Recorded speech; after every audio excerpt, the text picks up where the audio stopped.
देखने की ज़रूरत तो क्या, जिनके सामने बैठ के ही सब कुछ स्वाध्याय हो जाता है। ऐसा लगता है उनकी मूरत देखते ही रहो, देखते ही रहो। बस ऐसे संत का समागम बहुत पुण्य कमाने के बाद प्राप्त होता है, जो कि आज हमें मिला हुआ है। बस आगे मैं 2 मिनट एक बात कहना चाहूँगा।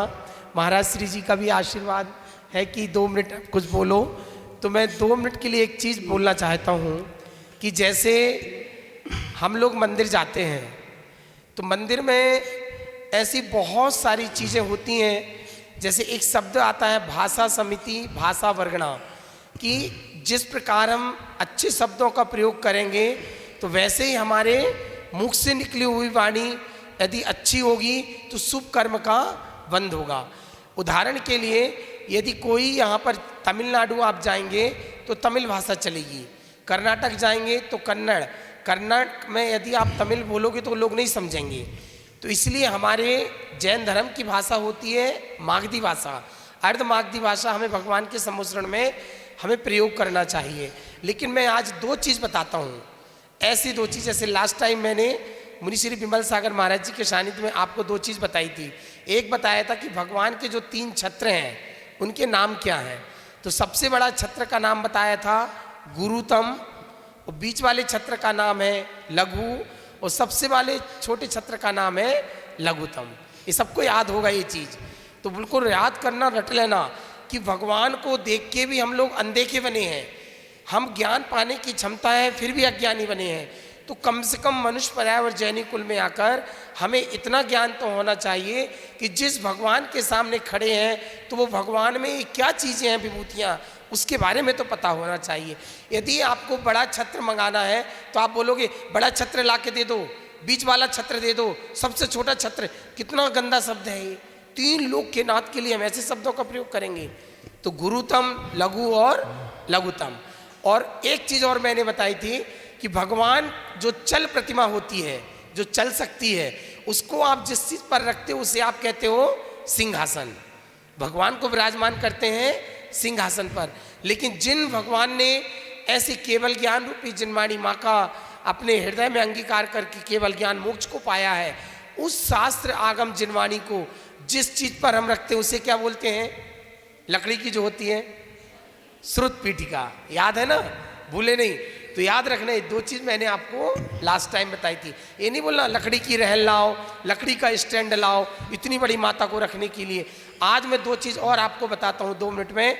सबसे पहला, मंदिर में हम जब पूजा करते हैं, पूजा करते समय जो अष्टद्रव्य की थाल या शास्त्र को स्वाध्याय करने के लिए जिसको जो आपके सामने रखा, इसे आप क्या बोलते हो? पाटा या चौकी। तो चौकी लाओ, चौकी लाओ। ये बताओ, चौकी पे तो आप और हम जैसे जीव बैठते हैं।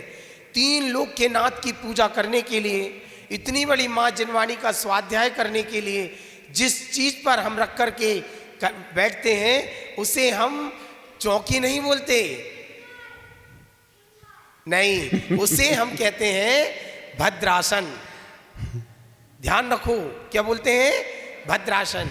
3 लोक के नाथ को भी विराज के हम अभिषेक करते हैं। कुछ लोग पांडुशिला नहीं होती तो चौकी के ऊपर थाल रख के भगवान का अभिषेक करते हैं, तो वो चौकी नहीं है, वो है भद्रासन। आप यदि ऐसे शब्दों का प्रयोग करोगे तो अपने आप लैंग्वेज सुधर जाएगी। आज हम लोग क्या बोलते हैं? भगवान का जब अभिषेक हो जाता है, अभिषेक के बाद में आप भगवान को जिस चीज से पहुंचते हो उसे क्या बोलते हो? उसे क्या बोलते हो? कपड़ा। कि कपड़ा ले आओ, छन्ना ले आओ। तो छन्ना से पानी छनाते हैं। सोचो हम कैसे पढ़े लिखे लोग हैं। और सम्यक ज्ञान का भेद होता है शब्दाचार और अर्थाचार। जब आप जो चीज पढ़ रहे हो उसको शब्द क्या बोल रहे हैं वो देखिए, और शब्द का अर्थ क्या है वो देखिए। जब भाव आएंगे तभी कल्याण हो सकता है। तो लेकिन हमारे ये कुछ नहीं आते, हम तो थाली इधर की इधर लेके पूरी खाली करके जाते हैं। और अष्टद्रव्य से यदि कुछ पूछे तो पता भी नहीं कि ये चीज आखिर एक क्यों चढ़ाते हैं। तो भगवान को पहुंचने के लिए, और पहुंचना नहीं बोलते, पहुंचा तो यहाँ लगाते फर्श पर, कितना गंदा शब्द बोलते हैं। कपड़ा दे दो, छन्ना दे दो, भगवान को पहुंचना है। 3 लोक के नाथ को पहले छोटा छोटा ज्ञान लीजिए।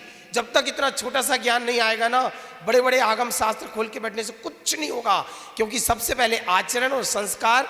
आज आने वाली पीढ़ी, मुसलमान को खड़ा कर दो वो जवाब दे देगा, आप हिंदू को खड़ा करो वो जवाब दे देगा, जैनी के बच्चों को खड़ा कर दो वो जवाब ही नहीं दे पाता।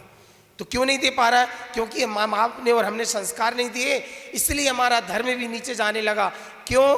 क्योंकि आज सामने कोई क्वेश्चन होता, बच्चों को आप कन्विंस नहीं कर पाते, तो बच्चे कहते हैं माँ बाप तो मंदिर जाते हैं, हम नहीं जाते, उनको पता नहीं हम क्या करेंगे जाके। तो कहने का मतलब ये लॉजिक है। तो भगवान को पहुँचने के लिए पहुँचना नहीं, पहुँचते हैं उसे कहते हैं मार्जन, और जिस चीज़ से पहुँचते हैं उसे कहते हैं परिमार्जन वस्त्र।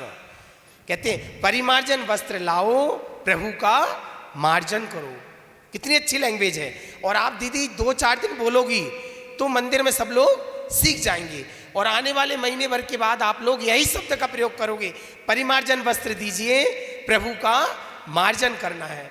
आज भी मैं देख रहा था, कम से कम 10 लोग बोल रहे थे मंदिर में, कपड़ा देना, भगवान को पहुंचना, भगवान का अभिषेक हो गया, कपड़ा दो पहुंचने के लिए। मतलब ये क्या चीज़ है, कितना गंदा शब्द है कि कपड़े से भगवान को पहुंचते हैं क्या? परिमार्जन वस्त्र दीजिए, प्रभु का मार्जन करते हैं। ऐसी 2 चीज आज आपने सीखी। एक तो है वस्त्र को क्या बोलेंगे?